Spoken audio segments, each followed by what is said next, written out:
এই টাকার এখানে একটা চিহ্ন আছে, ওই চিহ্নটা ধরেই আমরা বুঝতে পারি কোনটা কত টাকা।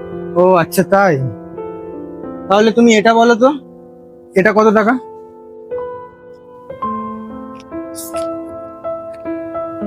500 টাকা।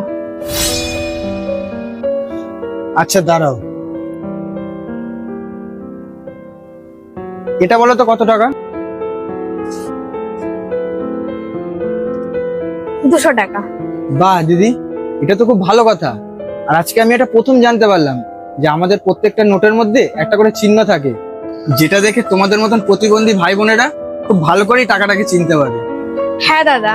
দিদি, তোমার জায়গায় যদি আজকে অন্য কেউ আসতো যে চোখে দেখতে পায়, সে হয়তো এই টাকাটা নিয়ে চলে যেত, কিন্তু তুমি তুমি আজকে যে সততার সাথে আমাকে এই টাকাটা ফেরত দিয়ে দিলে না, এটা আর কে করে তুমিই বলো। তাই আমি তোমাকে খুশি হয়ে এই টাকাটা দিতে চাই। না না দাদা, এটা তো তোমার টাকা, তুমি রাখো। আর এটা তো আমি মনুষ্যত্বের খাতিরে করেছি। টাকাটা তোমাকে দিলে আমারই ভালো লাগবে, তুমি টাকাটা রাখো। আরে দাদা, আমার টাকাটা লাগবে না।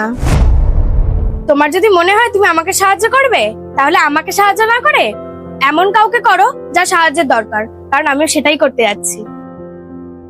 আচ্ছা দাদা, আমি তাহলে আসছি।